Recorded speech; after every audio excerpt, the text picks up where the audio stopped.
Escriban el tema. Su nombre es sobre todo. Su nombre es sobre todo. Bien, la clase pasada hablamos de cómo Pablo daba 3 razones por las cuales un cristiano debía de tener conocimiento, sabiduría y revelación. Y la última razón, hablamos de la supereminente grandeza de su poder, ¿verdad? Bueno, la grandeza de su poder, fíjate, la grandeza de su poder sobrepasó el poder de la muerte. ¿Me le subes un poquito, por favor? Sobrepasó el poder de la muerte. Ese poder operó en Cristo y lo resucitó de la muerte, lo resucitó de los muertos. Y ahí demostró Dios que su poder es más fuerte que el poder que tiene la muerte para quitarnos la vida o para morir, ¿sí? Que caigamos ahí muertos. Vamos a Efesios 1:20, porque habla precisamente de esa supereminente grandeza de su poder, esa fuerza de su poder, esa grandeza. Efesios 1:20, la cual, o sea, esa fuerza de su poder, la cual, Efesios 1:20, operó en Cristo. O sea, funcionó en Cristo. ¿De qué manera se demostró el poder de Dios? Resucitándole de los muertos y sentándole a su diestra en los lugares celestiales. Entonces, el poder de Dios volvió a la vida a Jesús. Significa que la muerte fue vencida. Bueno, ese mismo poder es el que nos guardará hasta el final. Ese mismo poder que operó en Cristo nos levantará a nosotros de la muerte y nos llevará a la gloria. Ese mismo poder. Entonces aquí surgió una pregunta: ¿podrá un cristiano que tiene este conocimiento que le hace ver claro su futuro, podrá sentirse inseguro en Cristo? ¿Verdad que no? No, ¿cómo? Al contrario, pues le da una certeza, ¿sí? El Todopoderoso nos va a guardar hasta el final, por eso se llama el Todopoderoso. Nos resucitará y nos sentará junto a Él, de la misma manera que sentó a Cristo a su diestra, ¿sí? Vamos a leer 1 Corintios 15:12 al 22. 15:12 al 22. Fíjate, aquí los corintios tenían un problema, que empezaron a dudar de la resurrección, ¿sí? Y dice: pero si se predica de Cristo, 1 Corintios 15:12, pero si se predica de Cristo, que resucitó de los muertos, ¿cómo dicen algunos entre vosotros que no hay resurrección de muertos? ¿Te imaginas? Versículo 13, Pablo empieza a argumentar, dice: porque si no hay resurrección de muertos, tampoco Cristo resucitó. Que fue cuando se mostró el poder de Dios en toda su dimensión. Versículo 14, y si Cristo no resucitó, o sea, si el poder de Dios si Dios no tuvo ese poder para resucitarlo, entonces vana es nuestra predicación, o sea, no tiene poder. ¿A qué le llaman predicación poderosa los cristianos de hoy? A gritar, a que el predicador grita, a eso le llaman ¿qué poder? Se desgreñita todo. Entonces se le salta la vena aquí y todos y dicen: híjole, qué poderoso predica. Pero luego analiza lo que dijo. Una vez estuvimos en un evento de esos y había un predicador de esos. No, la gente se emociona bien tremendo. Entonces un amigo mío, Jorge Lozano, me dice: mira Chuy, fíjate al final lo que voy a hacer. ¿Qué vas a hacer? No seas travieso. Dice: no, fíjate. Entonces ya se terminó, nos fuimos a un receso y a los hermanos que se acercaban a saludarnos o que se atravesaban, dicen: oye, ¿qué te pareció la predicación? Estuvo tremendo, wow, qué poder. Ah, ¿te parece? Sí, no, ¿qué tremendo? A ver, ¿de qué habló? No sé, pero estuvo bien poderoso. Así contestaba la gente. Bueno, en realidad, fíjense bien, y casi no dicen nada. Analicen. Y miren, es muy difícil que la gente entienda estas verdades cuando estás todo desgañitado ahí, gritando. No sé si me explico.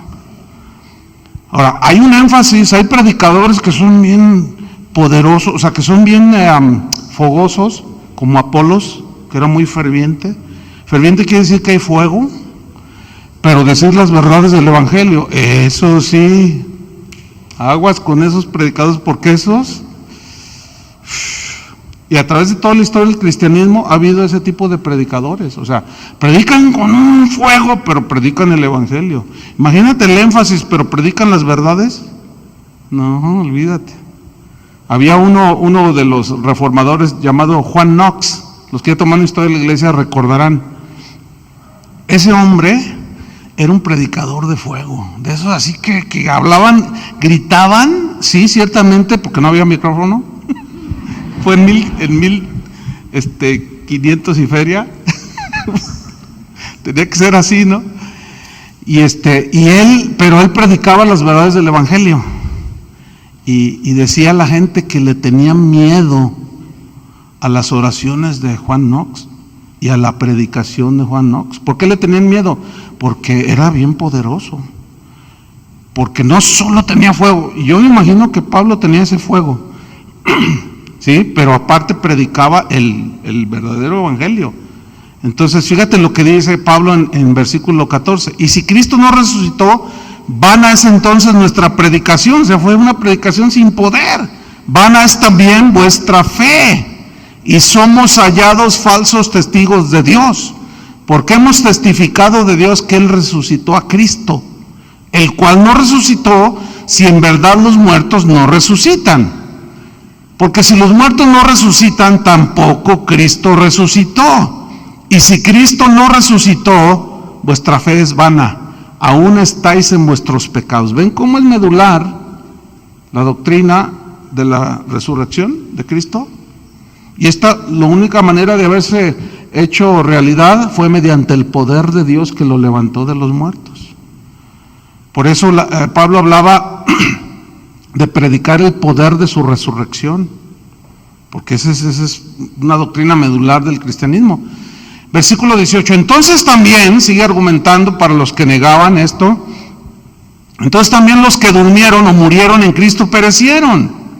Si en esta vida solamente esperamos en Cristo, porque si no resucitó, pues somos los más dignos de conmiseración de todos los hombres, o sea, somos los más dignos de lástima de todos los hombres. Pero luego el versículo 20 dice, mas ahora Cristo ha resucitado de los muertos, primicias de los que murieron es hecho. Porque por cuanto la muerte entró por un hombre, también por un hombre la resurrección de los muertos. Porque así como en Adán todos mueren, también en Cristo, los que son lavados por supuesto, todos serán ¿qué? Significa transformados, seremos resucitados. Ese mismo poder es el que va a operar en nosotros. Entonces, es un hecho lo que Dios hará con sus hijos, no hay duda, ¿sí? Él lo prometió. Acuérdense lo que vimos en Efesios 1:3. Efesios 1:3 dice que Dios nos bendijo con toda clase de bendición espiritual en los lugares celestiales con Cristo. Ahí está. Efesios 2:6. Efesios 2:6 dice, y juntamente con Él, ¿qué hizo? Nos resucitó. Pero todavía no resucitamos. ¿Qué significa entonces aquí? Pues que Dios ya lo da por un hecho, que nada ni nadie va a poder intervenir para que no se lleve a cabo lo que Él dijo que haría con los que hemos creído. Cuando estemos muertos nos resucitará, y si estamos vivos seremos transformados. Entonces dice, juntamente con Él nos resucitó y asimismo nos hizo sentar en los lugares celestiales con Cristo. Entonces, Cristo ya está sentado ¿en dónde? En los lugares celestiales. Esto habla de un lugar alto que está sobre todo lo demás. Eso significa que Cristo está sentado en lugares celestiales. Ahora, si Él está sentado en lugares celestiales, ¿sobre qué está Él sentado? ¿O encima de qué o de quiénes? Pablo lo dice en el versículo 21, Efesios 1:21. Y aquí está, Efesios 1:21. ¿Sobre qué? Dice, todo principado y autoridad y poder y señorío, y sobre todo nombre que se nombra, no solo en este siglo, sino también en el venidero. Entonces aquí hay 6 cosas que debemos de conocer sobre qué está Cristo. ¿Sí? Y número 1, Cristo está ahí en el versículo que estamos estudiando, sobre todo principado. ¿Sí? Ahora, la frase sobre todo viene de un término griego, huperano, que significa muchísimo más alto en lugar y rango. Eso significa. ¿Sí? Eso significa sobre todo. Es el lugar más alto y en posición y en rango. Entonces, Él, Cristo, está muy por encima de todo ¿qué? Sobre todo ¿qué? Principado. Por eso, recordando un poco la clase pasada, de hace unos momentos, todos esos cristianos que se dejan, que por superstición, ay, que me embrujaron, ay, que me echó una maldición, ay, que me dijo que me va a ir mal y siento que me va mal, están atribuyéndole más poder que a Cristo. ¿Por qué? Por ignorancia. Por ignorancia. Cuando alguien se te acerca y te diga, oye, ¿sabes que aquel compañero de trabajo te está haciendo brujería? Ah, no, está bien, déjalo que haga sus cositas. No, pues ve para que te pongan un contra ahí, a que te hagan ahí una. No, ¿cuál? ¿Por qué? Porque opera, ese poder de Satanás opera por la ignorancia de la gente. Por eso opera. Entonces, un cristiano, por favor, no puede estar así tan débil. Dios no quiere que esté así tan débil y quiere que tenga conocimiento, sabiduría, revelación y que conozca la supereminente grandeza de su poder. Y como Cristo, ese poder levantó a Cristo de entre los muertos, Dios el Padre lo sentó por encima de todo principado. Principado aquí viene del griego argé, que significa gobierno. Y aquí se refiere a los seres angelicales, sobre toda la creación angelical, buenos y malos, Cristo está por sobre todo principado. Eso significa en el griego argé, gobierno. Pero ese gobierno se refiere a los seres angelicales. O sea, Cristo está por encima del arcángel Gabriel, del arcángel Miguel, de Satanás mismo. No, pues ese ni se diga. Ese lo pisoteó y lo tiró, nomás que cayó aquí en la tierra. Entonces, mira, esto es bien importante porque de los años 80, allá a mediados de los 80, empezó el auge de la guerra espiritual. ¿Han oído de la guerra espiritual, no? Donde todo el diablo nos trae, el diablo.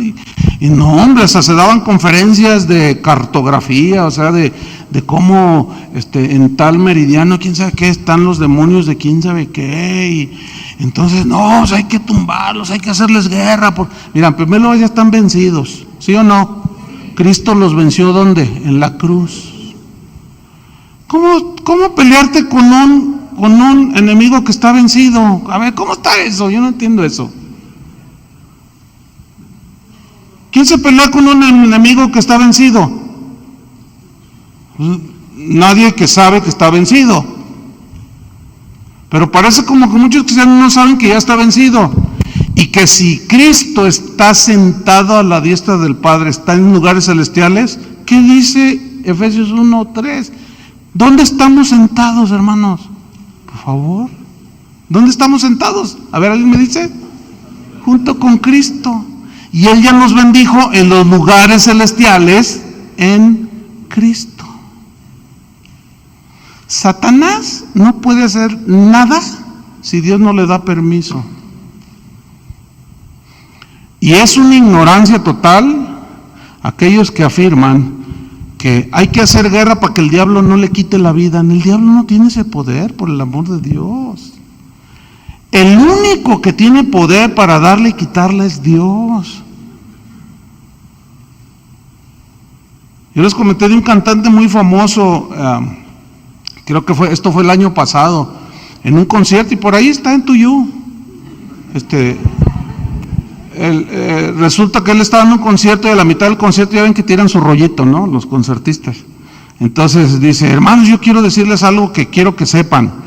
Dice: como ustedes saben, mi padre acaba de morir, pero yo me siento muy mal porque le fallé a Dios y le fallé a mi padre, porque su papá tenía cáncer. Dice: porque yo no oré como debería de haber orado, dijo. Yo oré: Señor, sánalo si es tu voluntad. Y se murió, y después dice: Dios me reprendió y me dijo: es que así no debiste de haber orado. Dice: y entendí que Satanás lo mató por el cáncer, dice. Hijo, no puede, yo cuando dice, no puede ser, si él predicaba el evangelio. Aquí lo tuve varias veces, hace años. ¿De dónde? O sea, ¿cómo fue que se deslizó en eso? ¿Cómo fue? Porque deja uno de predicar el evangelio.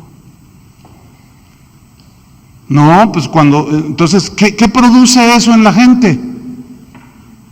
Ahora, ¿Satanás le quitó la vida a su papá? Pues es evidente que no, porque Satanás no tiene ese poder, porque Cristo está por sobre todo principado, y ahí son los ángeles, y Satanás es un ángel. Primera de Pedro 3:22 dice: Primera de Pedro 3:22, quien habiendo subido al cielo, o sea, Cristo, está a la diestra de Dios. ¿Quién está a la diestra del Padre? Jesús, dice. Y a Él, más claro que esto ya de plano, y a Él, a Jesús, están sujetos, ¿qué? Ángeles, autoridades y potestades. Satanás es un ángel. Y él está sujeto. Que está rebelde, esa es otra cosa. Pero sujeto significa que ellos no pueden hacer nada si el que está arriba no les permite. Eso significa estar sujeto. Efesios 6:12. Y aquí esta escritura la malinterpretan, la confunden, pero vamos a leerla, Efesios 6:12.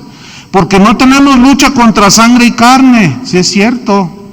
Ahora, escuchen, vamos a leerlo. Porque no tenemos lucha contra sangre y carne, significa sino contra principados, contra potestades, contra los gobernadores de las tinieblas de este siglo, contra huestes espirituales de maldad en las regiones celestes. Ok, fíjate, aquí, ¿saben por qué se confunden muchos cristianos? Ahí está, hay una lucha, sí, hay una lucha, pero ¿saben cuál es la lucha?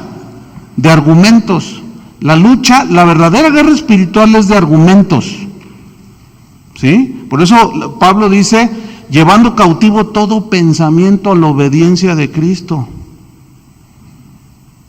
Porque Satanás opera con argumentos, con ideas. ¿Qué le dijo a Eva? Con que Dios ha dicho que si comes te mueres. Y sí, Dios dijo esto. Y él dijo: no es verdad. No te mueres, no te pasa nada. Esa es la lucha, hermanos. Esa es la verdadera lucha. Mira, la lucha no es que te jale la cobija. Como hay un hermano que se llamó, ya murió, Gordon Lindsay. Él fue fundador de un instituto bíblico muy, muy prestigiado en los Estados Unidos.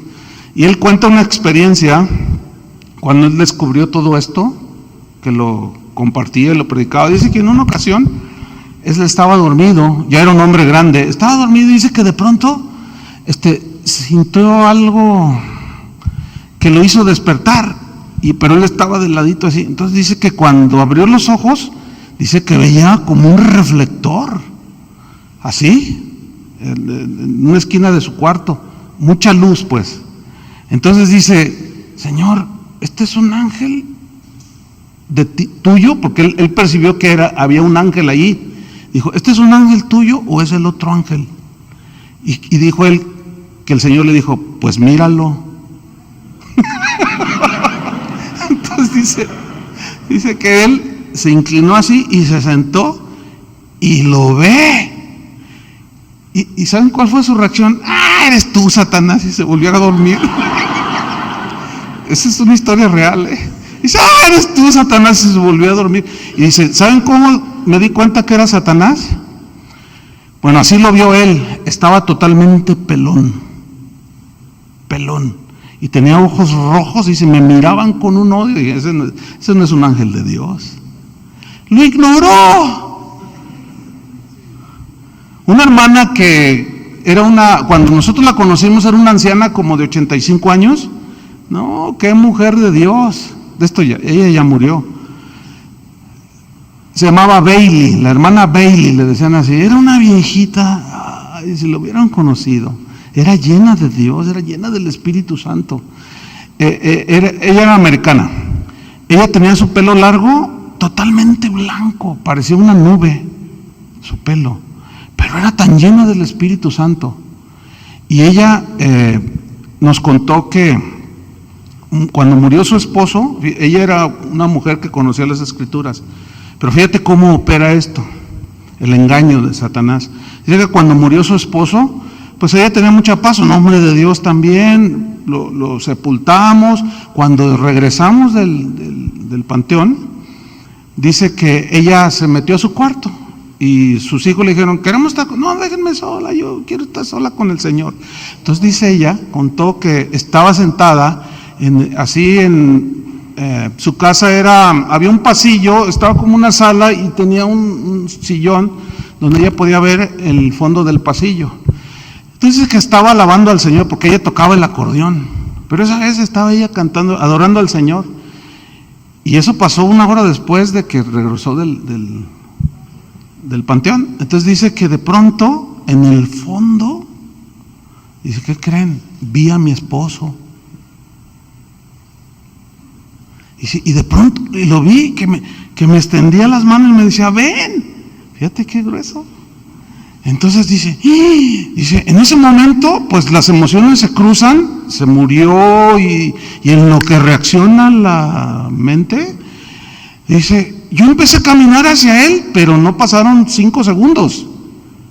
Dice, y que me paro y que, tú no eres mi esposo porque él está en la presencia de Dios. Vete de aquí, Satanás, no tienes nada que hacer en este lugar. Y ahora, fíjate cómo vino el ataque. En un momento de debilidad.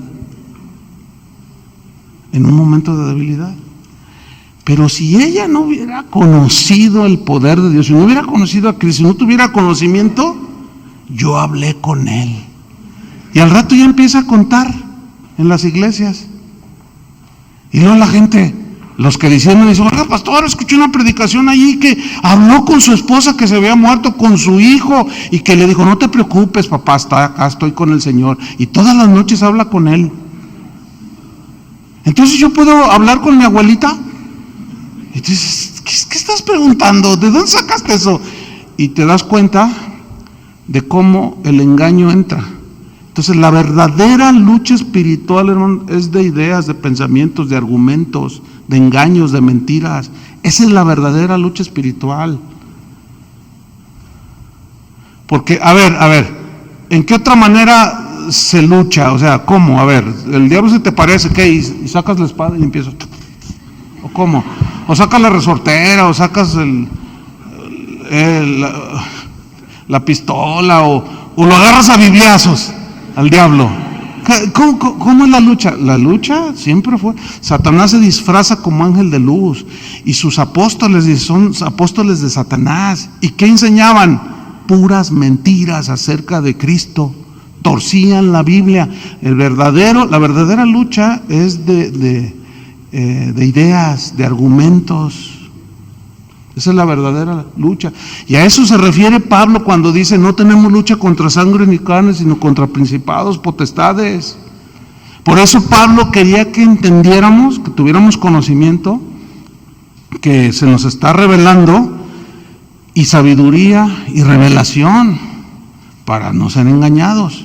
Entonces, ¿cómo está Cristo sentado sobre todo qué? Principado, y sigue diciendo autoridad. Aquí autoridad se refiere a los gobiernos humanos. Es una palabra griega exousia, con X, exousia, y que significa autoridad, que es la capacidad de regir y gobernar, pero se refiere a los gobiernos humanos, se refiere a los magistrados, donde están incluidos los ministros del Evangelio, ¿sí? Y toda clase de autoridad que tengan los hombres. A eso se refiere aquí autoridad, porque lo que define todo lo que dije, ¿sí? Gobiernos humanos, magistrados, ministros del Evangelio, esa palabra lo define, exousia. Entonces, ¿sobre quién está Cristo? No solo sobre los principados, que son todos los ángeles buenos y malos, sino también todo poder humano, todo gobierno humano, ¿sí? Ahora, haciendo una aplicación aquí entre nosotros. Por ejemplo, yo como pastor tengo autoridad, ¿sí o no? Tengo una autoridad que Dios ha delegado, pero ¿quién está sobre mí? ¿Quién es la autoridad suprema? Cristo. Entonces, imagínate, que yo me paro en el púlpito y empiezo a decir una sarta de tonterías, y luego alguien dice: oiga, pastor, pero eso que usted está diciendo está contradiciendo la Biblia. Aquí yo mando, aquí yo soy el pastor, y el que no esté contento que se vaya, ahí está la puerta, órale, porque aquí yo mando. Aquí tú mandas, pastorcillo de tercera, aquí tú mandas. ¿Qué te pasa? ¿De dónde sacaste eso? Que aquí tú mandas. Esto es el común en muchas iglesias, hermanos. Por eso ya no parecen iglesias. ¿Quién es el que manda? ¿Quién es el que está sobre el más ungidazo de los pastores? O el mejor predicador del mundo. ¿Quién está sobre él? Cristo. El peligro está en llegar a creer que nosotros somos la autoridad. Se nos olvida que sobre nosotros está la suprema autoridad, que es Cristo. Entonces, quien se pone en el lugar de Cristo, bueno, pregúntenle al diablo qué le pasó. Subiré a lo alto, ¿se acuerdan? Junto a las estrellas de Dios. Ahí las estrellas de Dios son ángeles, ¿sí? También que están en autoridad, pero él quiso, dice: subiré a lo alto y me sentaré, dijo. ¿En dónde? En el trono de Dios. Quiso hacerse igual a Dios, por lo cual Dios, ¿qué dice? Lo echó. Porque Dios no tolera a nadie a su nivel, porque nadie lo tiene. Y otro de los errores de los cristianos es que a Satanás le atribuyen, le conceden atributos que solo Dios tiene. Satanás no es omnipotente, o sea, no lo puede todo, no es omnipresente. Es muy común decir: Satanás me atacó. A ver, espérame, y luego allá en Colombia dicen: Satanás nos atacó. Ay, pues, a ver, espérame, ¿cómo? ¿Está en todos lados o qué? No, Satanás no está en todos los lados. ¿Verdad que no? ¿Lo entienden eso, no? Entonces, a veces asumimos y le atribuimos características que él no tiene. No, llegan al grado, fíjate, al grado de: hermanos, Dios me reveló, dijo una vez uno hace años, y todavía anda esa doctrina: cuando oren, no oren en voz alta, porque luego Satanás los oye. ¿Han oído eso? Entonces ya sabes lo que estás pidiendo y te empieza a atacar. Y no faltó el que dijo: oren en lenguas, porque el diablo no sabe. Pero, a ver, en lenguas, okay, son humanas. Dijo Pablo, lenguas humanas y angélicas. Así dijo Pablo, ¿no? Ok. ¿Cómo le habla Satanás a los rusos? ¿En español? ¿Cómo le habla Satanás a los alemanes? ¿En ruso? ¿Qué no les insinúa en su idioma? Él es políglota.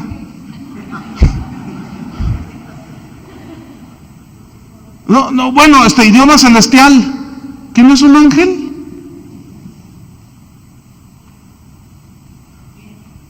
¿Sí o no? Total, es un rollo que traen ahí que es ¿por qué? Por la ignorancia. Pero escúchame, eso de que no ores en voz alta porque Satanás oye y luego tuerce todo, hermanos, por el amor de Dios. Y lo toman ahí de Daniel. Ya sé que algunos están pensando, ¿no? Que oró, pero se tardó 3 semanas porque el príncipe de Persia estorbó. Escuchen bien, allí nada que ver, no hay una enseñanza en la Biblia. Ese es un caso. Acuérdense que un versículo no hace una doctrina. Acuérdense de esto, de que las doctrinas fundamentales de la Biblia tienen que estar sustentadas por toda la Biblia, no con un versículo, sino imagínate. Por eso hay tantas sectas.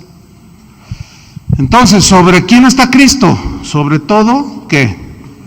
Poder, principado, autoridad y ¿qué? Poder. No, fíjese, porque aquí en el griego poder se refiere al poder de los ángeles. ¿Sí? El término griego aquí para poder se refiere al poder de los ángeles buenos y malos. Ahora, ¿tienen poder los ángeles? ¿Tienen poder? Satanás sí tiene poder. ¿Están conscientes de eso? O sea, sí tiene poder. Algunos, a veces hasta coritos hacen, ¿verdad? Satanás no tiene poder, Satanás no tiene poder. Hay un canto, una sola vez lo escuché. Estábamos en una iglesia por allá, por Michoacán, no sé, y los hermanitos de esos así que bien buena onda, pero así bien se emocionaban mucho, ¿no? Entonces, había un canto que decía algo así, que Satanás no tiene poder. Y entonces había una parte en el coro que decía, Satanás, Satanás, Satanás, Satanás, Satanás. O sea, iban creciendo. Y luego Satanás, órale, estos están invocando al diablo. Y luego, Satanás, Satanás, no tiene poder. ¡Qué horrible canto! Espantoso. O sea, estaban cantando una verdad a medias, porque sí tiene poder, ¿o no? Ahora, escúchame bien, ¿tú puedes desafiar ese poder? ¿Cómo? Te surte.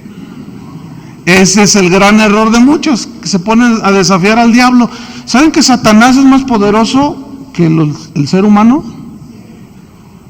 Pero escúchenme bien, nunca se ve en la Biblia un solo mandamiento que nos autorice a ir a desafiar al diablo.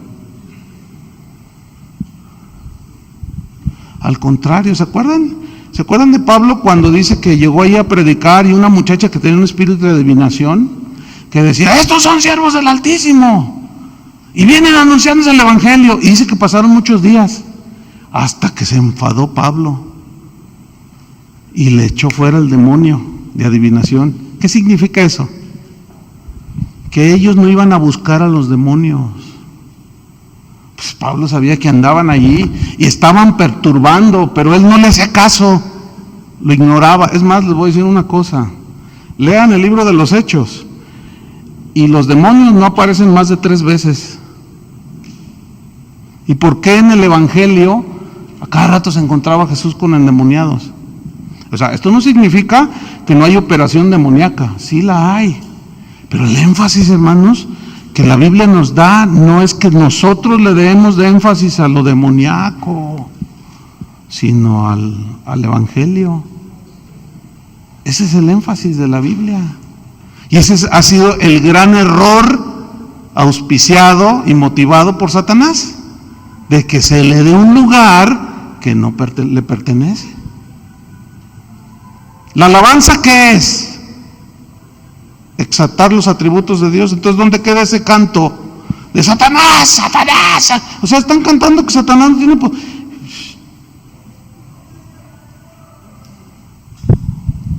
Entonces, aquí poder se refiere al poder de los ángeles buenos y malos. Sí tienen poder, pero hermanos, nosotros no los vamos a desafiar, no los vamos a andar cucando, como dicen, ¿no? ¿Se acuerdan allí, creo que es en Judas, donde dice que el arcángel Miguel contendía con Satanás por el cuerpo de Moisés? ¿Sí? Entonces llegó un momento en que dice que él no quiso enfrentarse, no porque no tenía poder, y yo creo que se dan un buen entre, pero el Señor dijo, el Señor te reprenda, le dice. O sea, no estamos llamados a desafiar a los demonios, hermanos. Ahora, si vas y los desafías, te los vas a encontrar. Te los vas a encontrar. ¿Cómo no? Una invocadera ahí por todos lados. No, es un pastor, me dijo, pastor, ya no sé qué hacer. Tenemos una manifestación de demonios por todos lados en la iglesia. ¿Cómo? Y dice, sí, se manifiesta. Bueno, ¿qué estás predicando? Y dice, bueno, estamos ahorita, ya tenemos como 3 meses enseñándoles cómo vencer a Satanás. Le digo, pues ese ya está vencido, hermano. Más bien enséñales la obra de Cristo, que es lo que Pablo estaba preocupado para que los cristianos supieran, las abundantes riquezas de su gloria. Porque a Satanás se le vence. ¿Cómo lo resistió Jesús a Satanás ahí en la tentación? Todos fueron argumentos, ¿no es cierto? Esa fue la lucha más fuerte. Esa es nuestra lucha espiritual. Romanos 8, 38 y 39, Pablo dice, por lo cual estoy seguro, fíjate, aquí está, estoy seguro, que ni la muerte, ni la vida, ni ángeles, ni principados, ni potestades, ni lo presente, ni lo porvenir, ni lo alto, ni lo profundo, ni ninguna otra cosa creada que nos podrá separar del amor de Dios que es en Cristo Jesús, Señor nuestro. Él lo sabía, lo enseñaba y estaba preocupado para que todos conociéramos eso. Entonces, ¿sobre qué está sentado Cristo? Sobre todo principado, toda autoridad, todo poder y señorío. Aquí señorío viene un término griego que aquí sí se refiere al poder humano, ¿sí? Aquí señorío, los señores de la tierra, ¿sí? Los gobernadores, los presidentes, los jueces, a eso se refiere. Él está por sobre todos, ¿sí? Vamos a Colosenses 1:15. Aquí Pablo lo reafirma y lo pone de esta manera, Colosenses 1:15. Él, o sea, Cristo, es la imagen del Dios invisible, el primogénito de toda creación. Porque en Él, o sea, en Cristo, fueron creadas, ¿qué? Todas las cosas. Las que hay en los cielos y las que hay en la tierra. Visibles e invisibles. Sean tronos, sean dominios, sean principados, sean potestades. Todo fue creado por medio de Él y para Él. Y Él es antes de todas las cosas, y todas las cosas en Él subsisten. Clarísimo, ¿no? Entonces, volviendo al texto de Efesios, sobre todo poder y señorío, y el número 6, sobre todo, ¿qué? Nombre que se nombra. Sobre todo nombre que el que tú me pongas enfrente. Que Bill Gates. Sobre él también. Sobre Carlos Slim. Sobre él. Sobre el dueño de las Chivas. También. Sobre el dueño de Atlas. Con mayor razón. Sobre todo nombre que se nombra. Es decir, que Él está muy, pero muy encima del hombre más ilustre, con más dinero en la tierra, con más poder. Él está muy por encima del hombre o de la mujer más reconocida. Está por encima de cualquier hombre que tenga el rango de autoridad más reconocido. Por ejemplo, del presidente de los Estados Unidos. Él está por sobre esa autoridad. Él está por sobre todos ellos. Leamos Filipenses 2:9 y 10. Filipenses 2:9 y 10. En vista de su obediencia y de su obra en la cruz, dice Filipenses 2:9 y 10, por lo cual Dios también lo exaltó. ¿Hasta dónde? Hasta lo sumo. Y mira, y le dio un nombre que es sobre todo nombre. Sobre todo nombre. Para que en el nombre de Jesús se doble toda rodilla de los que están en los cielos y en la tierra y debajo de la tierra y donde estén. Una vez, me acuerdo, estaba yo con un pastor, hace muchos años, hace más de 30 años de esto, yo estaba en mis pininos en el ministerio, estaba allí platicando con un pastor, y en eso llegó un hermano de esos que interrumpen las pláticas, ¿no? Y llegó, pastor, y me dice, ay, perdóname, le digo, no, está bien, pregúntale, dice, oiga, pastor, pues es que estoy confundido porque, dice, porque, pues, ¿y los ovnis? ¿Y los alienígenas? Entonces el pastor lo miró y se rió, ¿no? Y dice, a ver, respóndeme porque hay muchas evidencias. Dice, mira, si hay o no hay, yo no sé. Pero supongamos que sí hay. Si han pecado, necesitan a Cristo.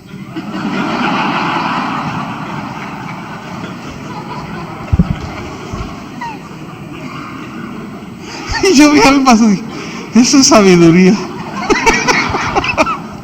Sí, ¿para qué tanto rollo, no? Y se llamaba Tomás, imagínate. Nomás que ese sí estaba filoso. Entonces, todo el poder de Cristo, fíjate, Él está por sobre todo eso. Ahora, fíjate, desde el punto de vista de Dios, nosotros, ¿con quién estamos sentados? Con Cristo. ¿Por qué no los ángeles? ¿Saben que los ángeles por ellos no murió? ¿Saben que Satanás no tiene redención? La creación angelical no tiene redención. ¿Por qué? Dios así lo quiso. O sea, ellos no tienen remedio, los que se rebelaron. Un apóstol de aquí de Guadalajara una vez estaba en una reunión, dijo, hermanos, ya tengo la solución para que se acaben tantas broncas en el mundo. Ay, y era de esos que siempre tienen soluciones, ¿no? Y revelaciones. Y dice que es apóstol. Y yo le he comentado en otras ocasiones, lo recordarán. Y dijo, hermanos, Dios me reveló que oremos por la conversión de Satanás.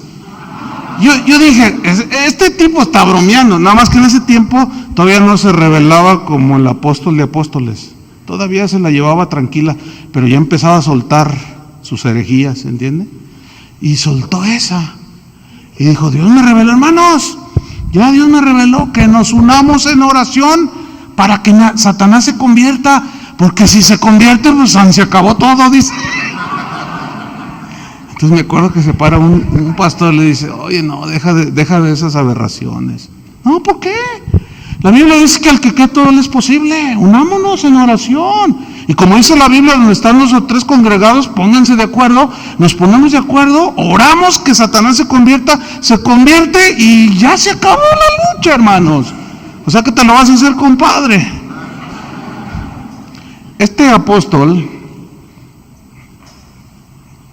¿cómo decirlo? Es un ignorante. Dice la Biblia que Dios preparó el infierno para Satanás y sus ángeles. Pero a todos los que arrastra, se los va a arrastrar con él. Ahora, Satanás no mete a nadie al infierno,